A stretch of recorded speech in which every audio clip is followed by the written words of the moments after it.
Bien, comenzó la grabación. Así que estamos en la segunda clase del curso de Teoría General de los Contratos y luego de haber explicado el programa, la finalidad del curso y lo esencial de esta asignatura, de acuerdo al programa estamos viendo las generalidades y evolución histórica del contrato. En cuanto a las generalidades, rápidamente revisamos que el término contrato, más allá que se encuentre definido en nuestro Código Civil, en el artículo 1438, y definido casi en la mayoría de las legislaciones del mundo occidental, eh, tengamos presente que termina siendo un metaconcepto que no es propio y exclusivo del derecho privado patrimonial, que es precisamente el centro de nuestro estudio, puesto que la idea de contrato da la noción de un acuerdo de voluntades con una finalidad práctica y común, que es que produzca efectos jurídicos en el tiempo, efectos jurídicos que así lo quisieron las partes. Y por tanto, cuando se habla de contrato, inclusive tanto del mundo profano como del mundo jurídico, se puede hacer alusión a una infinidad de contextos, tanto en el plano internacional, se puede hablar inclusive de contratos entre países para referirse a los tratados internacionales. En el ámbito del derecho público, la nomenclatura de contratos administrativos o contratos de derecho público que celebra el Estado, ministerios, con otros organismos estatales o privados, se utiliza este término también. Ya en el campo de las relaciones de sujetos jurídicos individuales, es decir, de los sujetos de derecho de las personas, sean naturales o jurídicas, del mundo privado, el concepto de contrato también está inmerso, inclusive en el campo del derecho de familia, puesto que el matrimonio se define en el artículo 102 del Código Civil como un contrato solemne, ¿sí? Entre un hombre y una mujer. Ahora, también en el día de hoy, en el derecho de familia, están los llamados acuerdos de unión civil, que lo pueden celebrar personas tanto de distinto sexo como de el mismo sexo. Y por tanto se asimila un poco el estatuto al matrimonio. Y en el fondo, ¿qué es este acuerdo? No es más que un contrato, un pacto. Así que, en general, si bien el contrato como terminología usual del derecho privado patrimonial, es decir, el derecho propio de los contratos, esta fuente de las obligaciones del artículo 1437, que es la más frondosa y más importante, desde luego, termina siendo un concepto usado en la generalidad de los contextos jurídicos o inclusive en el mundo profano, cuando las partes llegan a un acuerdo de palabra, muchas veces dicen hemos celebrado un contrato, hemos celebrado un pacto. Más allá de que exista formalidad o no, más allá de que sea un contrato en estricto rigor o no, porque muchas veces pueden ser acuerdos de carácter moral que solamente pueden ser cumplidos en base al honor, en base a la conciencia, pero igual las personas utilizan el término contrato. Así que más allá de todas estas generalidades del término contrato, y que es un elemento, un utensilio y una herramienta necesaria en toda sociedad, no solamente moderna, sino también primitiva, para cumplir necesidades fundamentalmente económicas. Tanto es así que desde las sociedades primitivas, antes que existiera el Estado o una comunidad política organizada, la primera forma de contrato fue el intercambio, fue la permuta. Y es así que las personas han ido avanzando a través de la historia, a través de la civilización,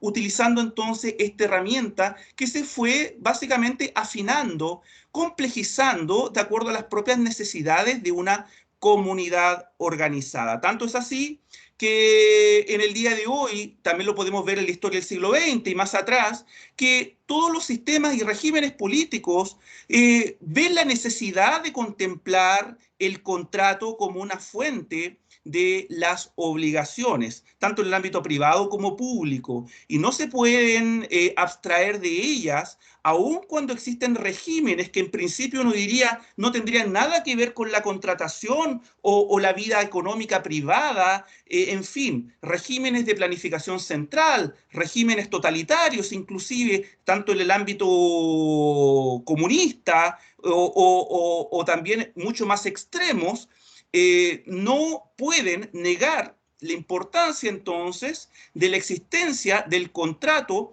como una herramienta útil en el campo jurídico. Es así entonces que la terminología del contrato, en cuanto a su evolución histórica, lo sentamos en Roma, en el derecho romano.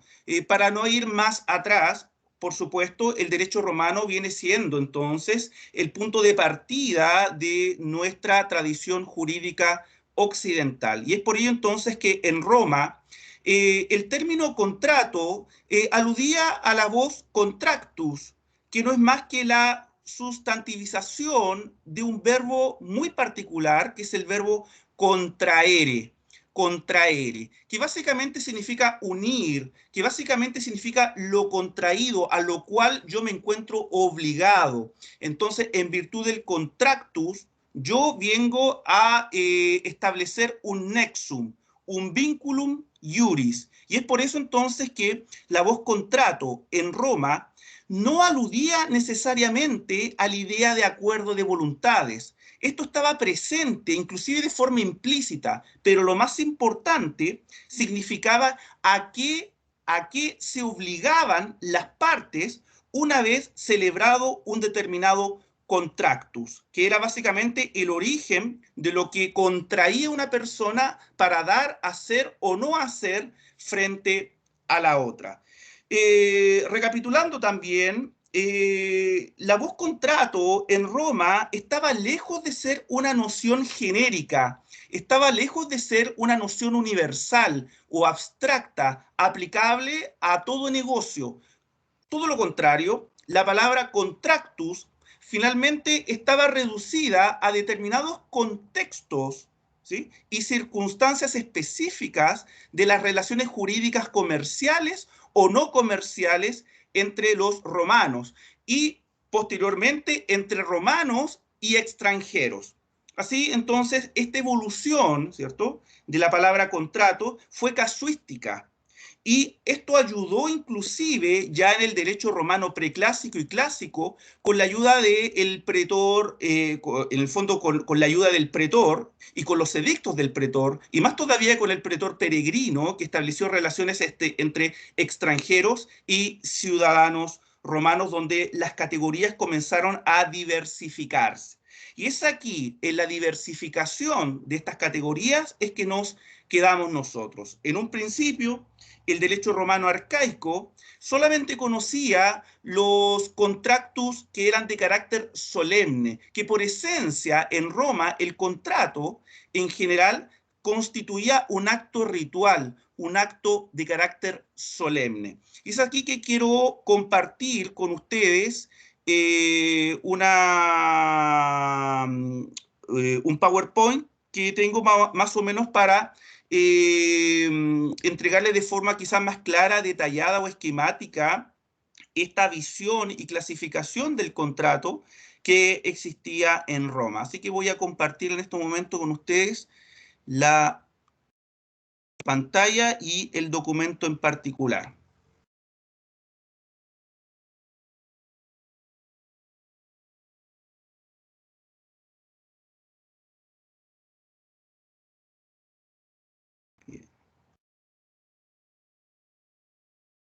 Voy a darle el...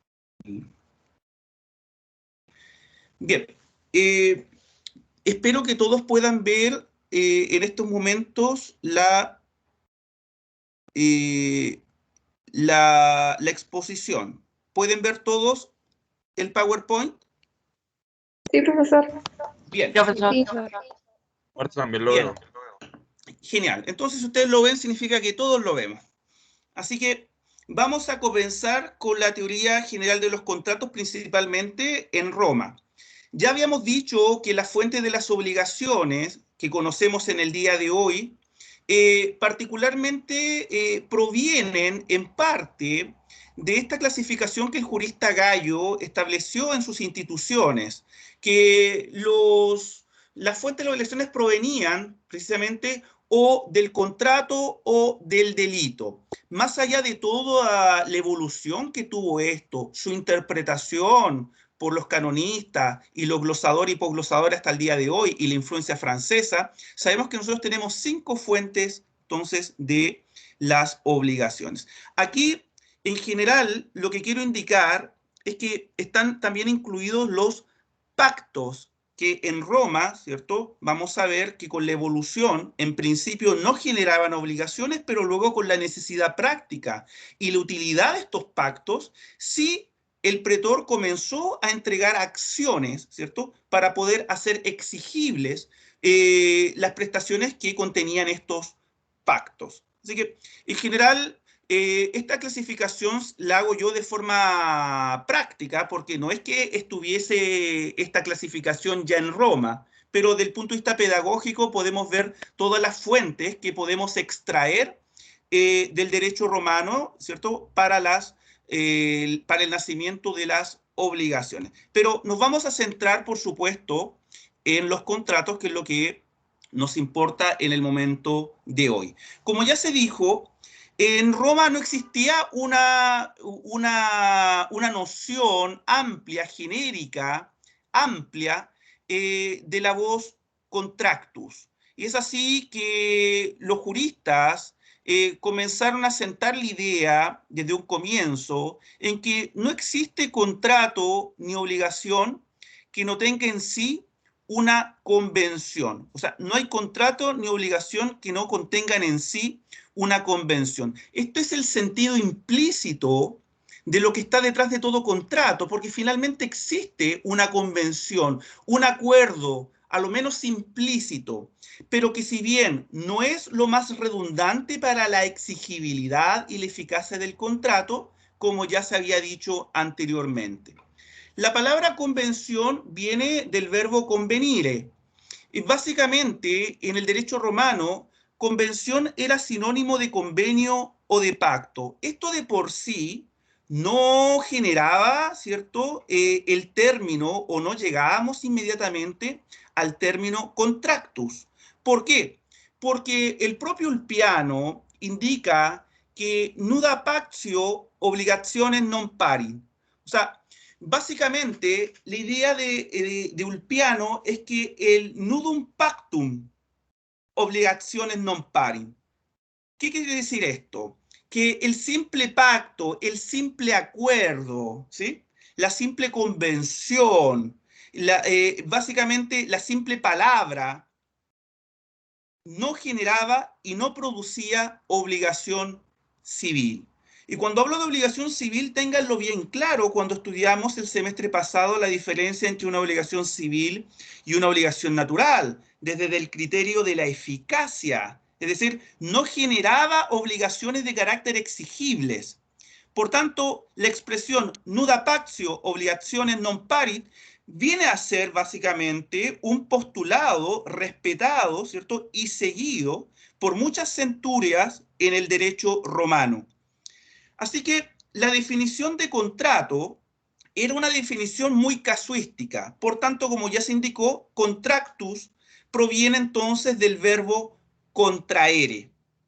Una convención, básicamente, generadora de obligaciones que tiene nombre propio y está amparado por una acción. Eso es importante, es la eficacia que el contractus tiene.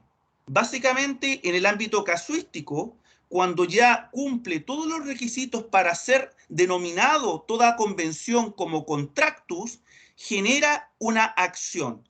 Por tanto, entonces, el contractus viene a ser la sustantivización de su raíz verbal contraere, como sinónimo de ligare, a lo que uno finalmente se ata, se amarra, se sujeta. Es, por tanto, la piedra angular de la prestación que se debe, ya sea dar, hacer o no hacer. Así que, continuando entonces con las generalidades, vamos al siguiente. Bueno, en Roma, entonces, convención o pacto no era más que un simple acuerdo, un simple concurso de voluntades que por sí mismo no genera nexum, no genera vinculum iuris. En otras palabras, no genera entonces el vínculo jurídico obligatorio. Por tanto, el contrato, si bien es un acuerdo de voluntades, porque eso no se puede negar, tampoco aparecen de generación espontánea un contrato. Tiene que haber una base de consentimiento, pero esto no estaba expresado, ¿cierto?, como un elemento esencial, sino era un elemento implícito. Así que este acuerdo de voluntades del contrato estaba acompañado de una forma requerida y de una causa. Así que el contrato puede asimilarse a la convención más una causa, que es la causa civilis, y seguido entonces de una forma requerida. Esto es la solemnidad en términos amplios, la solemnidad, que también puede cumplir la forma de la entrega de la cosa, en algunos casos, la llamada datio rei, que es lo que obviamente da origen a los contractus re, llamados en el día de hoy contratos reales, aquellos que se perfeccionan por la entrega o la tradición de la cosa. Esta clasificación de los contratos la vamos a ver mucho más adelante, pero desde ya, ¿cierto?, sepan que el origen de los contratos reales estaba básicamente en la forma, ¿cierto?, requerida de forma específica de acuerdo a la naturaleza del contrato. En general, los contratos eran solemnes. Así que, por lo mismo, la entrega de una cosa aludía a una específica solemnidad de los llamados contractus re. Así que vamos a verlo aquí en cuanto a la clase de los contratos. Cuando nos referimos a la clase de los contratos, vamos a establecer tres grandes categorías. La primera clasificación o la primera categoría es la que distingue según la causa. Me esperan un momento que me están llamando, así que voy a cortar un poco el...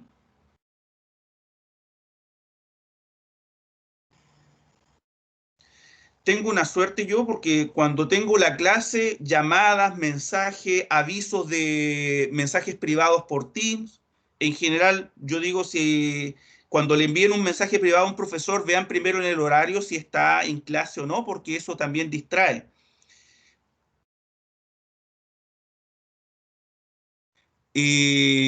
Bueno, habíamos quedado entonces en la clase de los contratos. La primera categoría es la categoría de los contratos cuyo criterio está basado en su causa civilis.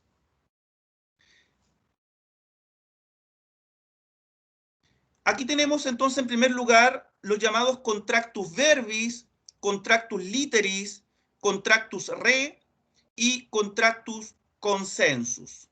En su primera etapa, el derecho romano solo conocía los tres primeros, puesto que el contractus solo era concebido de forma únicamente ritual o solemne. Y es por ello entonces que este ritual y la solemnidad era exigida entonces en todos estos contratos, sobre todo con esta específica forma que era la llamada stipulatio. Es así que los contractus verbis era la exigencia entonces de una ritualidad oral, una exigencia de una ritualidad para generar el vínculo jurídico. La más utilizada en el campo del derecho patrimonial era la llamada stipulatio, pero también existían otros contractus verbis donde estaba generado por la dictio dotis y el ius iuradandum libertim.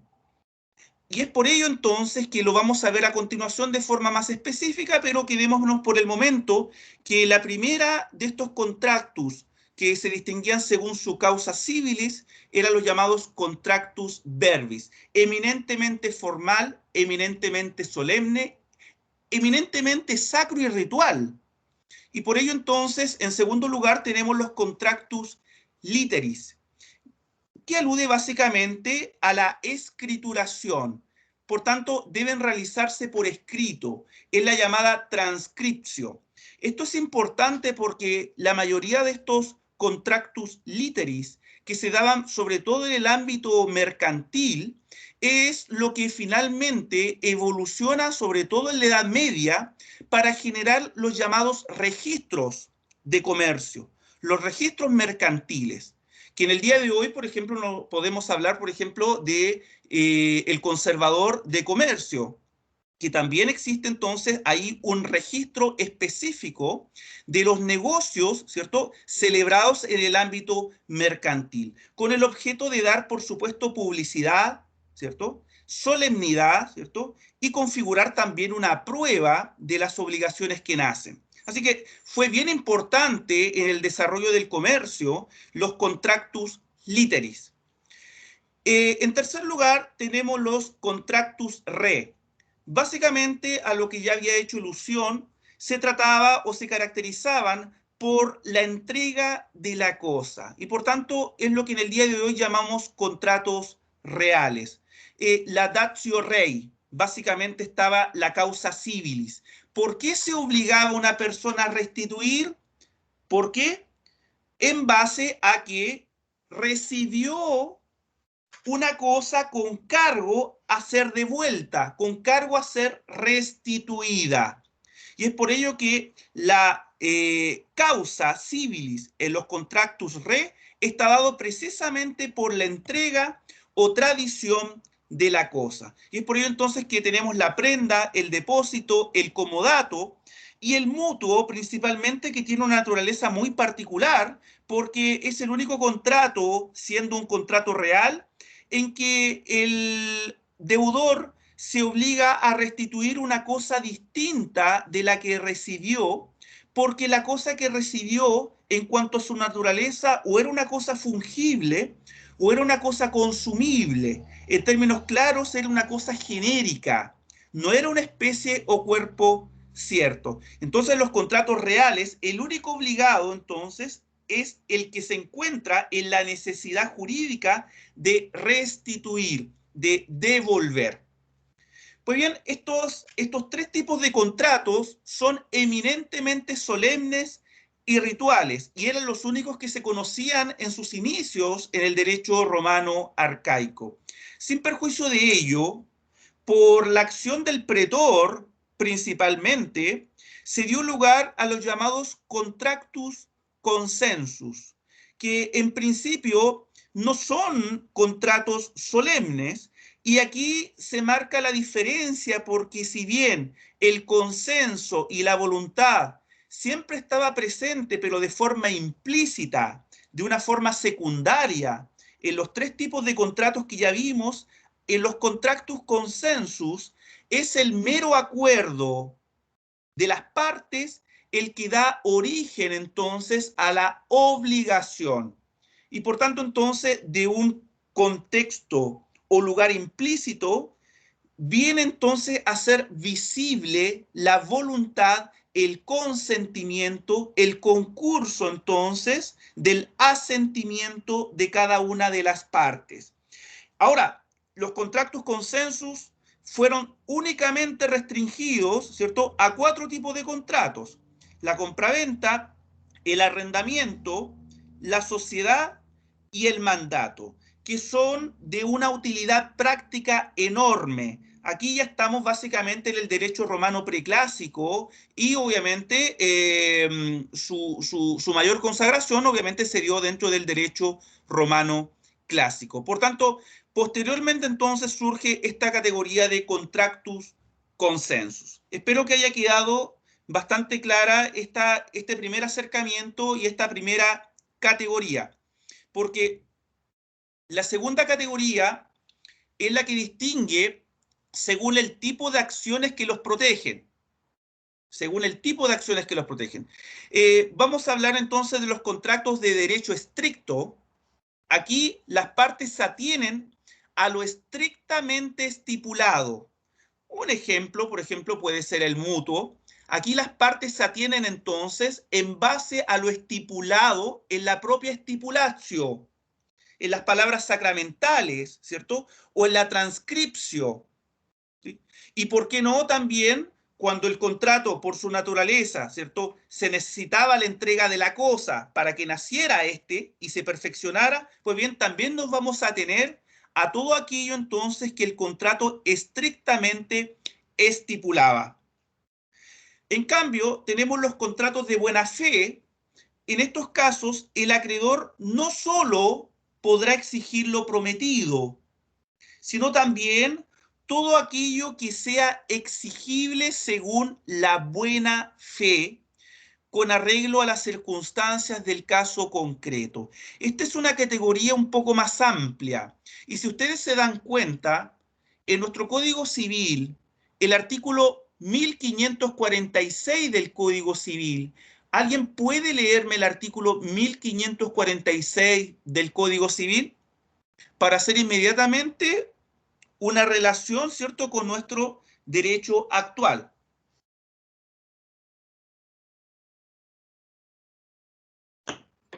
Profesor, Dígame.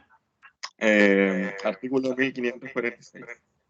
Los contratos deben ejecutarse de buena fe y por consiguiente obligan no solo a los que en ellos se expresa, sino a todas las personas que emanan, sino a todas las cosas que emanan de la naturaleza de la obligación o que por la ley o la costumbre pertenecen a ella. Muchas gracias. Se dan cuenta que el artículo 1546, que está a continuación de aquel que consagra la fuerza obligatoria de los contratos, que es el artículo 1545, este artículo 1546 indica que los contratos deben ejecutarse de buena fe. Y si se dan cuenta, es mucho más amplio. Viene a ser, ¿cierto?, la expresión, ¿cierto?, inicial y primordial en la consagración de los deberes contractuales que tienen las partes durante todo el íter contractual, específicamente dentro de la etapa de la ejecución de los contratos o la ejecución de la obligación misma de la prestación debida.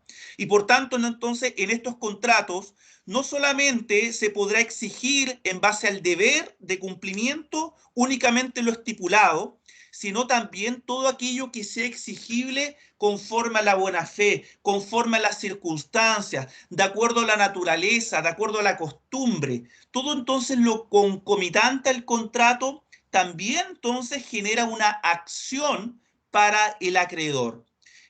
Obviamente, estos contratos de buena fe, obviamente también nacieron ya entre el derecho romano preclásico y el derecho romano clásico, fueron admitidos y se le dio acción por parte del pretor al acreedor.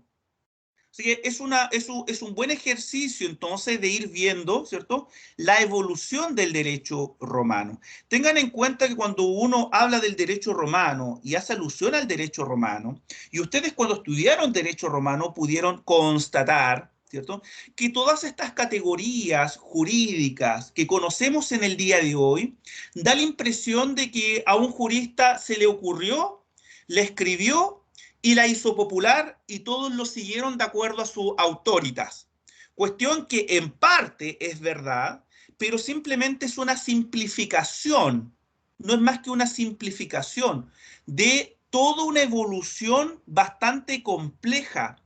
Los juristas en su momento trataron de definir algunas instituciones que no eran muy claras en un primer momento, pero después con los siglos, con la acción de los tribunales, con la acción del pretor, comenzaron a quedar un poco más definidas. Y es por ello que en la etapa de la gran compilación de Justiniano, ¿cierto?, se llegó obviamente a conceptos mucho más claros y mucho más sólidos, puesto que era la culminación de siglos, ¿cierto?, de estudio, de reflexión, ¿cierto?, de borrar y volver a escribir y generar obviamente lo que conocemos en el día de hoy como el derecho patrimonial romano. Por tanto, todo esto que yo lo estoy indicando es una evolución a grosso modo, donde hay siglos de por medio, ¿cierto?, de rectificación y poder perfeccionar las categorías y conceptos jurídicos. Bien, vamos entonces a la tercera clase de contratos, que son aquellos que importan distinguir el momento en que obligan. El momento en que obligan. ¿Y por qué quiero indicar aquí los contractus in nomina o contratos innominados? Es porque esta ya es una creación del derecho romano posclásico. Y como ustedes ya podrán advertir o intuir, son contratos que no se encontraban tipificados en ninguna ley, ¿cierto? En ningún estatuto y que no tenían una categoría establecida de por sí, como podían ser todos los otros que ya vimos. Sin embargo, estos contractus innominados, ¿cierto? No es más que la proliferación, ¿cierto? Y la ampliación de distintos negocios jurídicos que cobraron mucha importancia y que en el día de hoy yo no los puedo denominar porque por algo se llama contractus innominados, pero aluden básicamente a la prestación que se debe, ya sea dar, hacer o no hacer. ¿Y cuál es la causa entonces de la obligación en estos momentos? ¿En qué momento se obligaban las partes? Vamos a hacer alusión entonces al final de la clase a este tipo de contratos. Volvamos a la primera categoría, ¿se acuerdan? Los contractus verbis. Estos contratos verbis básicamente se formaban por la pronunciación de palabras sacramentales o solemnes, que básicamente lo hacían y le daban certidumbre. ¿A qué? Al consentimiento de las partes. El consentimiento que estaba implícito tenía un protagonismo solamente a través y el cauce de determinadas palabras solemnes y rituales. Es por ello entonces que existen tres clases de estos contractus verbis: la stipulatio, la dictio dotis y el ius iurandum liberti. Las características comunes de estos contratos es que todos eran solemnes, todos eran de carácter unilateral, es decir, que solamente una parte se obligaba para con la otra. Eran de derecho estricto, según la categoría que ya acabamos de ver, y pertenecientes, por supuesto, al derecho propio de los romanos, al ius civil.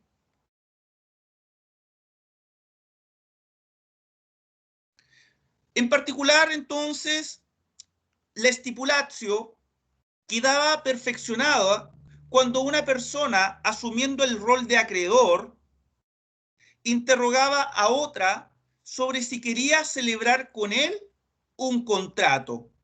De esta forma, entonces, este último asumía el rol del deudor, del promisor. Es así que la pregunta y respuesta debían ser de carácter concordantes. Y es por ello entonces que el término la acceptilatio venía a ser la forma concreta en la cual entonces se manifestaba la stipulatio. Era el medio entonces ya sea de extinguir una obligación nacida del stipulatio que consistía en un acto contrario, por el cual se cancelaba la deuda. Es así entonces que, ya teniendo entonces claro en qué consistía el stipulatio, las siguientes categorías eran de menor importancia en el campo patrimonial, puesto que, si se dan cuenta, la dictio dotis no era más que la promesa de dote hecha por un stipulatio, es decir, hecha por medio de palabras solemnes, sin petición previa, a través del cual el pater familia, o sea, quien era la cabeza básicamente de este orden familiar, aseguraba al futuro marido que constituiría una dote.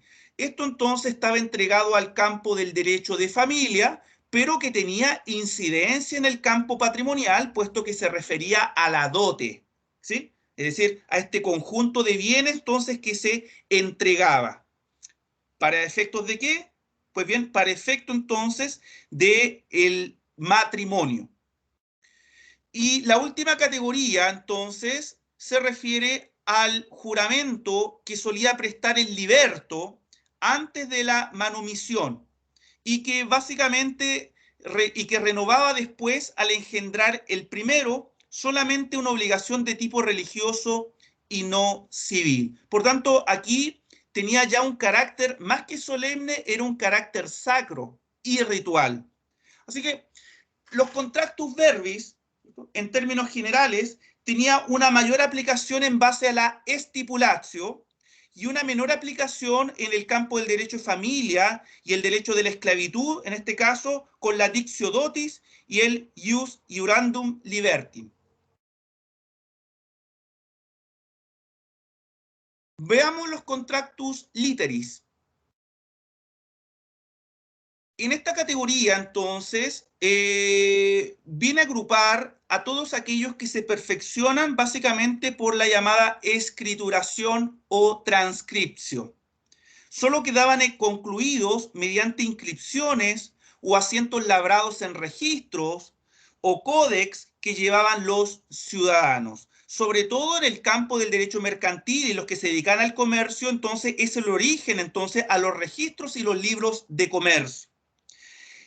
Básicamente, entonces, hay distintas categorías, ¿cierto?, dentro de los contractus literis, que, en mi opinión, no le vamos a dar mayor profundidad, pero se los entrego ahí para que ustedes tengan, entonces, y le den lectura, entonces, a estas categorías, entonces, de contractus literis.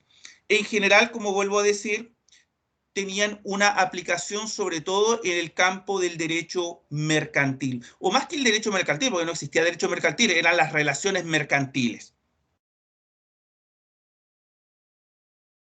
Las características básicamente también eran unilaterales, de derecho estricto, eran de derecho civil y recaían sobre sumas de dinero. En particular, estos contractus literis en su mayoría eran de carácter abstracto, es decir, no contemplaban una causa porque el solo hecho de que quedaran registrados significaba entonces que había una obligación que se había contraído. Vamos a hablar de los contractus re, aquellos que se perfeccionan por la entrega de la cosa. En este caso, por supuesto que hay una voluntad de por medio, hay un objeto, ¿sí?, que es la cosa que se entrega, hay una causa, ¿cierto?, que es el sentido, básicamente, la causa, en este caso, la finalidad, y el motivo, perdón dicho, el motivo por el cual entonces las partes se obligaban. Y la solemnidad estaba dada, por supuesto, por la entrega de la cosa. Es por ello entonces que el mutuo era de mucha aplicación práctica en Roma y, ¿por qué no?, también mencionar al comodato. En un caso es un préstamo de consumo y en el segundo caso es un préstamo de uso. Por lo mismo, entonces, más allá de que cada uno puede distinguirse en cuanto a su definición y en cuanto a la naturaleza de la cosa que se entrega y que se debe restituir, lo que tienen en común entonces es que se perfeccionaban mediante la entrega de la cosa. Ojo, cuando se perfeccionan por la entrega de la cosa no significa que una persona está obligado a entregar, no, porque la entrega es en sí la solemnidad. La entrega de la cosa es la forma por la cual se perfecciona el contrato. Por tanto, ahí se funde la voluntad, el objeto, la causa y también, por supuesto, la solemnidad misma de la entrega. Aquí podemos mencionar otros tipos de contractus re, el depósito y la prenda, ¿sí? La prenda, que es de mucha aplicación práctica en el día de hoy, también lo fue en el campo del derecho romano. Así que todos estos contractus eran de carácter nominado, por supuesto, eran de carácter solemne y eran de carácter unilaterales. Y por último,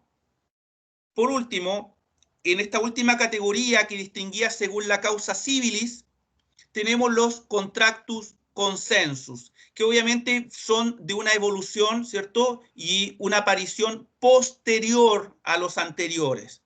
Son aquellos que se perfeccionan por el mero consentimiento de las partes. Estos contratos básicamente derivan del derecho de gente, por aplicación, obviamente, práctica, ¿cierto?, y la acción que dio el pretor peregrino. Constituyen operaciones de uso frecuente y de mucha utilidad.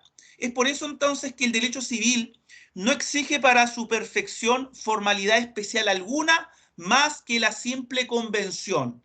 En este caso, entonces, viene a ser una excepción, entonces, al postulado de Ulpiano, donde, entonces, nudum pactum obligationes non pari. Es decir, que el nudo pacto, que la simple convención no genera obligación. En este caso, sí lo genera, obviamente restringido a 4 tipos de contratos, que son los contratos consensuales por excelencia, que son la venta, el arrendamiento, la sociedad y el mandato.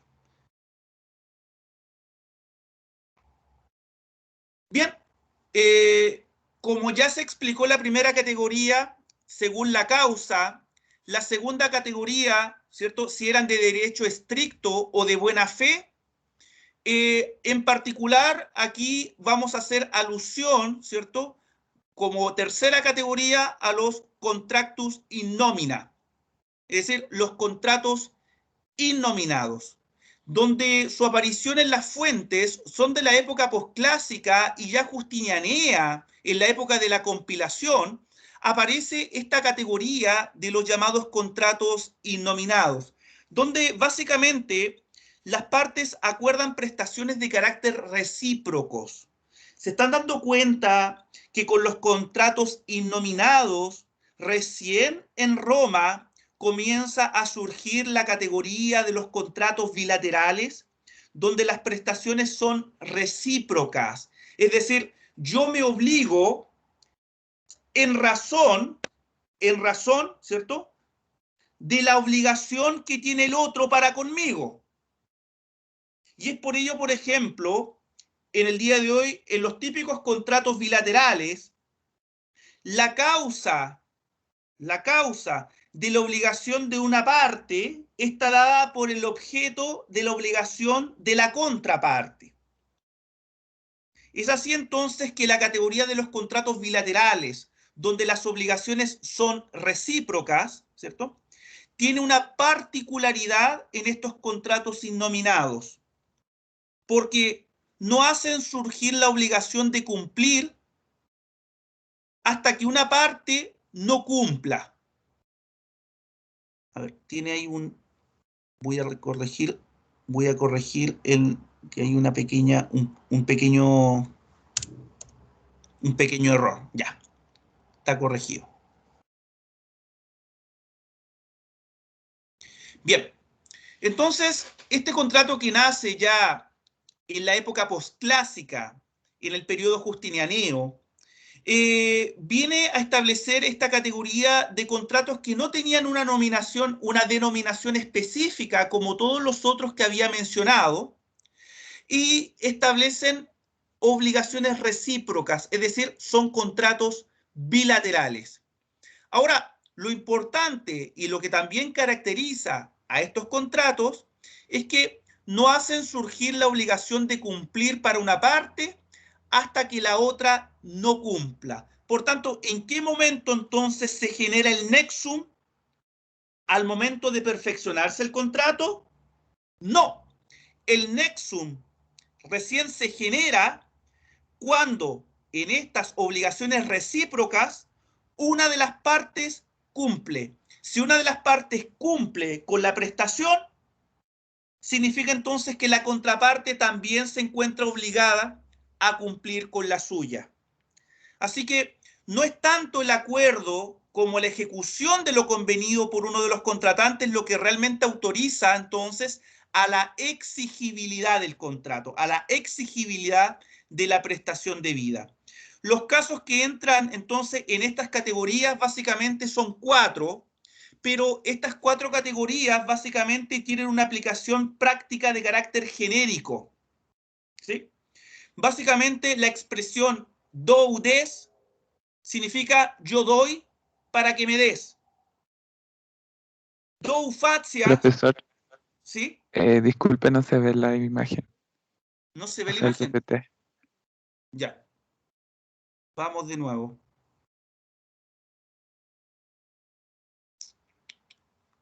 A ver. Me avisan si se puede cuando comienza a verse. Ahí sí, profesor. Ya, ¿desde cuándo no comenzaron a ver desde esta última de contratos y nominados?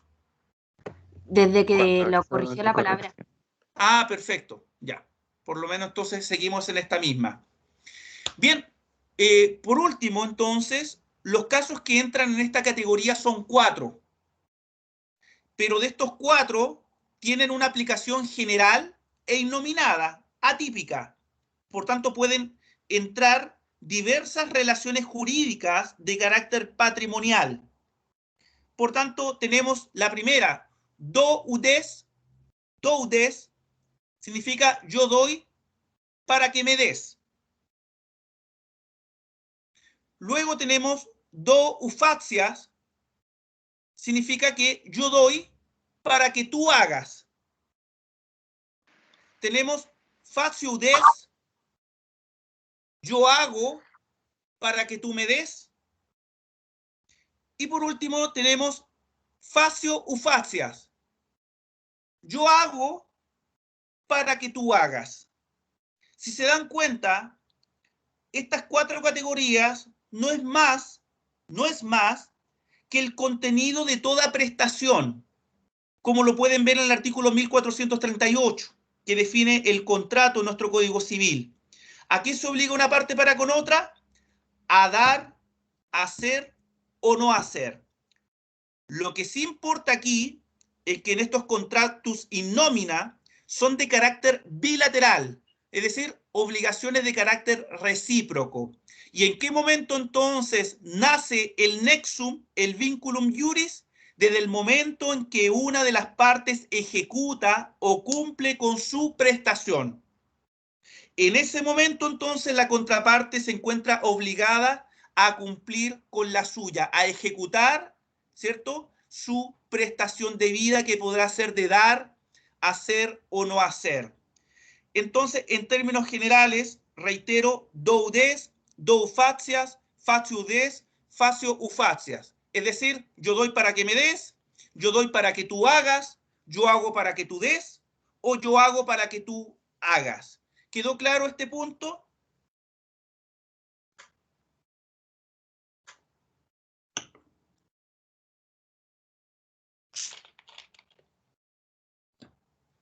Sí, profesor. Bien. Ahora sí, voy a dejar de compartir.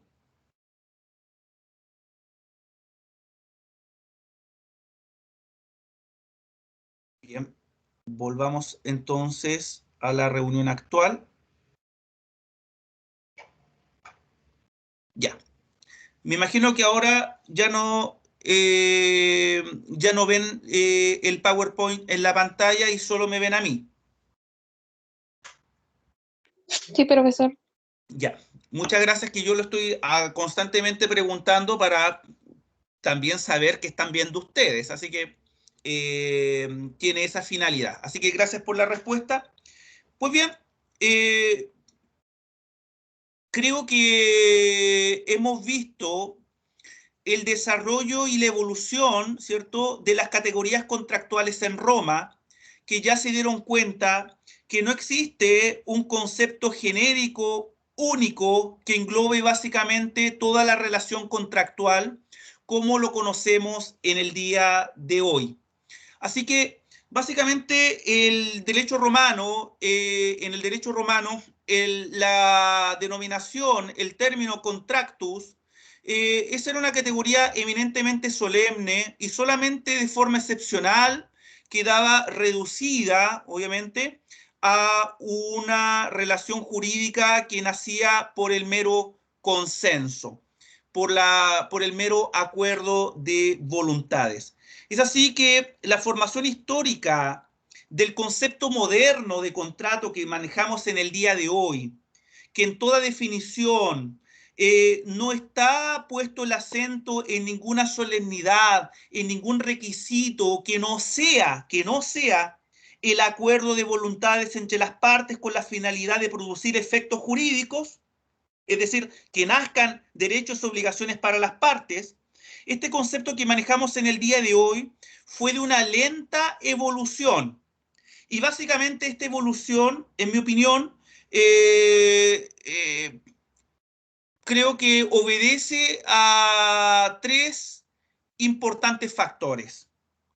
Es decir, la decadencia y el nadir de la solemnidad y la ritualidad de los contratos que se fue perdiendo, ¿cierto?, a través de la historia, hasta llegar al concepto moderno del contrato, que es la noción que ustedes manejan y que en las primeras clases todos teníamos de alguna forma, ya sea de forma intuitiva o hasta inconsciente, la noción de contrato no fue un camino tan simple, porque a través de la historia, entonces, hay tres factores que pueden explicar entonces la decadencia de la formalidad y la prevalencia del acuerdo, de la palabra.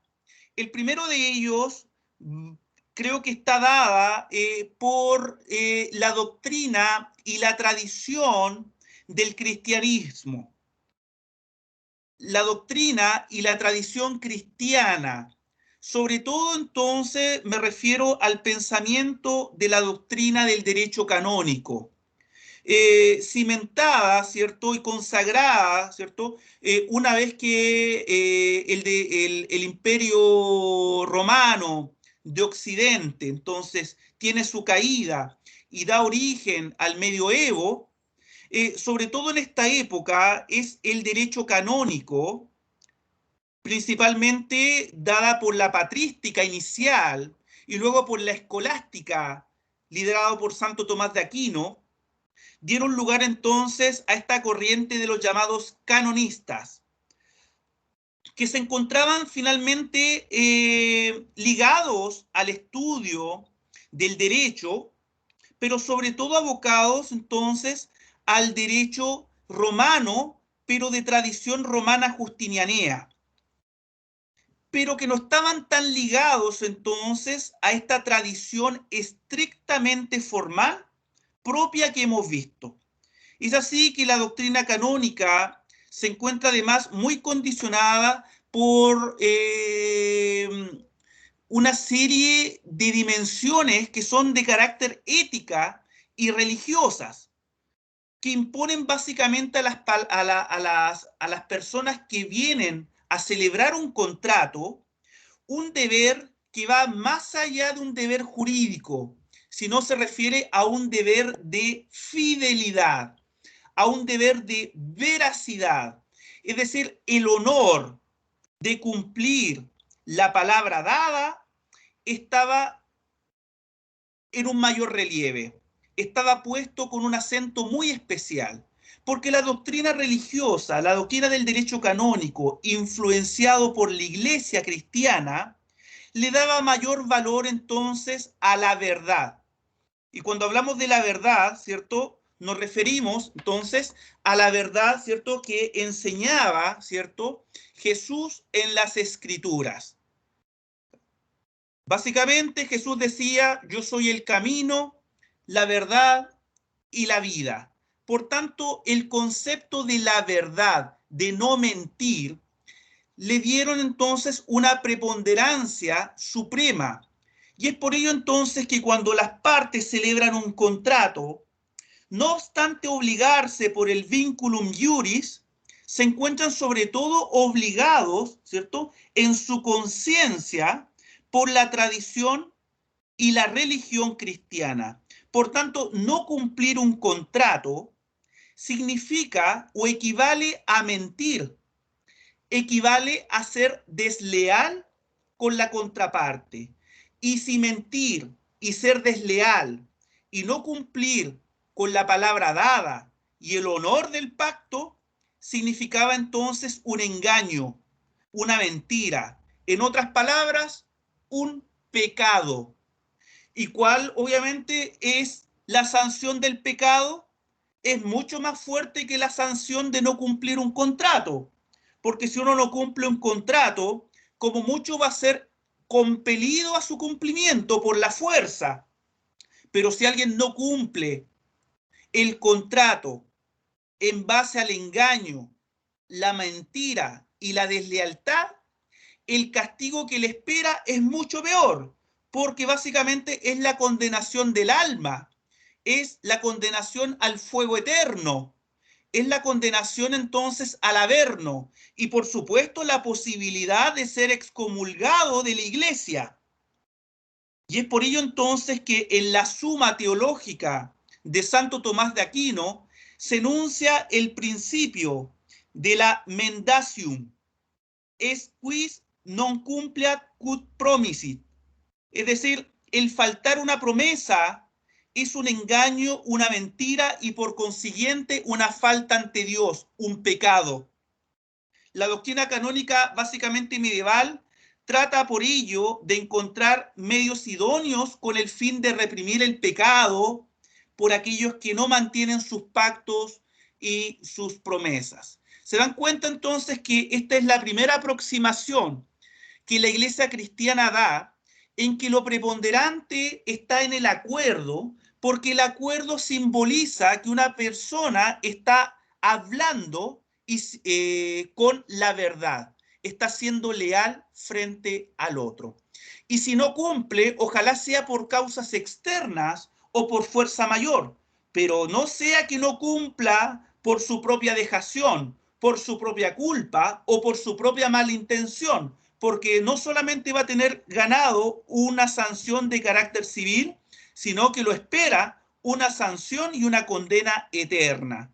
Bueno, me imagino entonces, o ustedes se imaginarán, que las personas entonces cumplían los pactos y los contratos, no tanto por el vinculum iuris, sino más bien entonces por esta obligación de carácter religioso y moral. En segundo lugar, en mi opinión, el segundo factor o corriente que da lugar a esta relajación de la formalidad propia que ya del derecho romano está dado básicamente ya en la segunda parte de la Edad Media, ya adentrándonos casi a los tiempos modernos, donde el comercio, las relaciones mercantiles, el tráfico mercantil, las rutas comerciales exigían que para llegar a concretar los negocios de carácter mercantil y comercial, exigía básicamente ser despojado de toda traba, de toda imposición de carácter estatal que generaba trabas o muros muy difíciles de saltar por el dinamismo del comercio.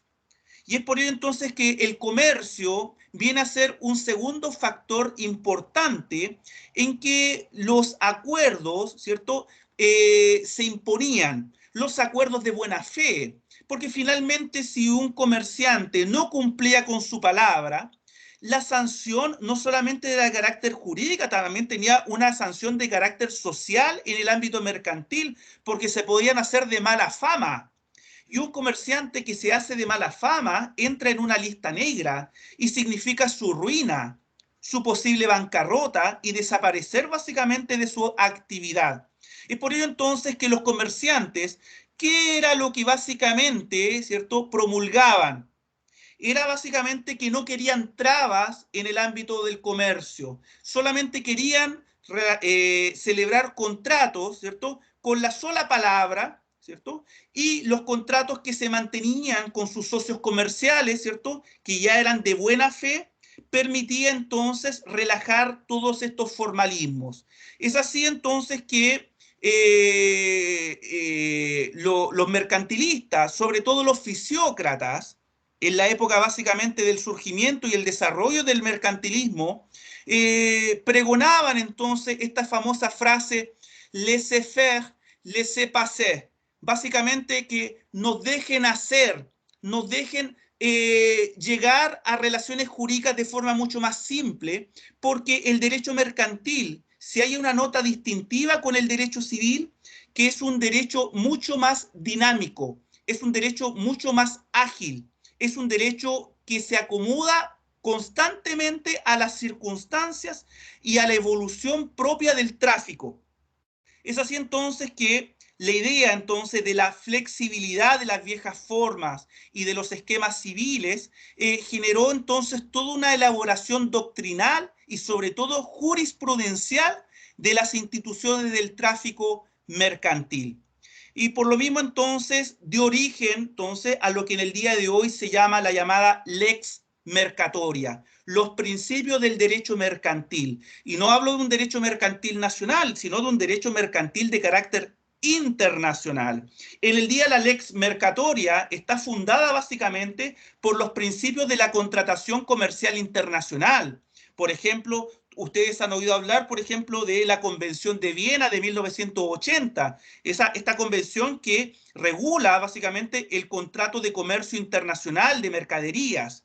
Por ejemplo, están los llamados principios UNIDROIT, o también la UNCITRAL, que viene prácticamente entonces de las convenciones de las Naciones Unidas.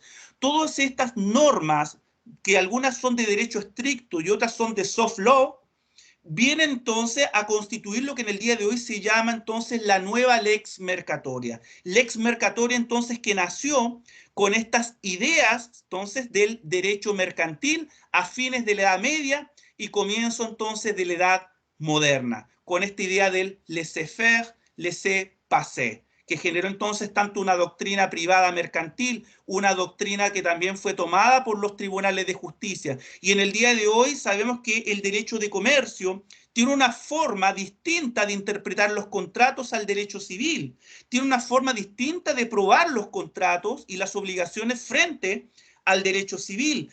De hecho, el derecho mercantil es el que regula la formación del consentimiento con la oferta y la aceptación, y no lo hace el derecho civil, puesto que es el derecho mercantil el que regula básicamente todos estos ámbitos en el plano genérico y consensual. Y como último, que ya estamos por terminar la clase, el último factor es un factor quizás ya más conocido por ustedes. Se debe básicamente a la corriente, ¿cierto?, del pensamiento propia de la escuela del derecho natural racionalista, ¿cierto? El jus racionalismo o el jus naturalismo racionalista, que se elaboró obviamente a fines del siglo XVII y tiene su consagración en el ámbito doctrinal, filosófico y jurídico en el siglo XVIII con el pensamiento de la Ilustración. En este campo entonces son muchos los pensadores ilustrados, ¿cierto?, que le dan entonces al hombre un papel antropocéntrico. Básicamente es la doctrina filosófica de la libertad natural del individuo, basado básicamente en que el hombre dotado de razón cimenta su propia dignidad. Y es así entonces que una persona no puede verse envuelto en cadenas, en ataduras o en sometimientos que no sean o que no tengan por origen su propio querer, que no tengan por origen entonces más entonces que su propia autonomía y libre albedrío. Es por ello entonces que las obligaciones se encuentran en cuanto a su origen en la voluntad de los contratantes, en la libertad contractual, que en el campo jurídico se le llama la autonomía de la voluntad o la autonomía privada de la contratación. Es así entonces que este racionalismo de esta escuela, de esta corriente, que promulga su total desvinculación de los esquemas más tradicionales del derecho romano, permite establecer por primera vez la idea entonces de un derecho natural basado en la razón y no un derecho natural basado entonces en la voluntad divina, como lo establecía entonces la escolástica del derecho medieval.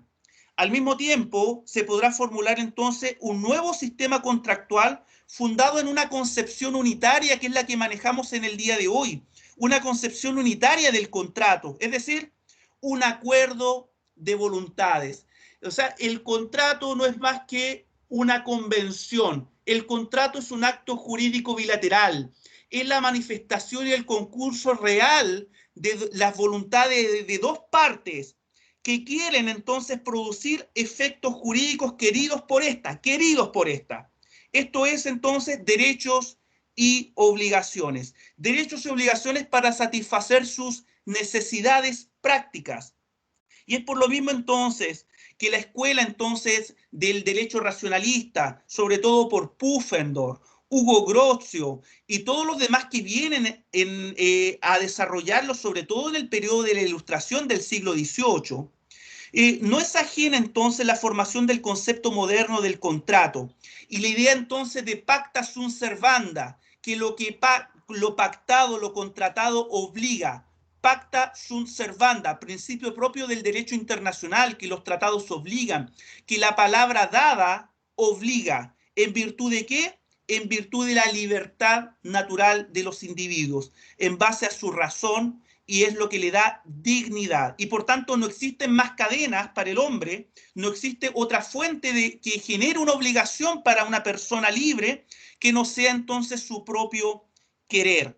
Es así entonces que el consentimiento de los ciudadanos bajo la figura del contrato social, ¿cierto?, permite entender por qué una persona puede someterse a otra en una relación obligacional de acreedor y deudor. Por supuesto, estas ideas fueron recogidas, ¿cierto?, sobre todo a fines del siglo XVIII, ¿cierto?, con la primera Constitución americana, ¿cierto?, también con la Revolución Francesa, ¿cierto?, con el nacimiento y la creación de los derechos del hombre y el ciudadano de 1789, y sobre todo, obviamente, en el campo del derecho civil patrimonial, con el Código Civil francés, el Código Civil de Napoleón del año 1804, que consagra por primera vez y cristaliza todas estas ideas liberales propias de esta doctrina y corriente, entonces, del justnaturalismo racionalista. Y por eso, entonces, si el solo consenso obliga, por supuesto, entonces, que se le va a dar primacía y piedra angular, entonces, a la voluntad, ¿cierto?, de las partes. Entonces, es por eso entonces que llegamos hasta el día de hoy, que el Código Civil francés influyó en Europa y, por supuesto, en Latinoamérica, ¿cierto?, con todo el proceso codificador de mediados del siglo XIX. Por ejemplo, con Andrés Bello en Chile, con Vélez Sarsfield en Argentina, con Teixeira de Freitas en Brasil, que son los tres grandes códigos latinoamericanos que vienen a recoger todas estas ideas liberales, ¿cierto?, de la escuela del justnaturalismo racionalista. Si bien en el día de hoy el Código Civil argentino ya fue reformado en el año 2014, hay un nuevo Código Civil argentino, hay un nuevo Código Civil brasileño del año 2002, nosotros somos los únicos que nos mantenemos básicamente de modo original todavía. Pero estas ideas siguen presentes en el día de hoy. Así que espero que haya quedado claro cuáles son los tres factores que han mitigado el excesivo ritualismo y solemnidad, entonces, que acabamos de ver, propia del derecho romano arcaico y el derecho romano clásico, sobre todo. Bien, con esto entonces terminamos la clase del día de hoy y voy a parar la grabación. Espero entonces que si alguien tiene alguna consulta, la pueda hacer en el día de hoy o la puede hacer al comienzo de la próxima clase.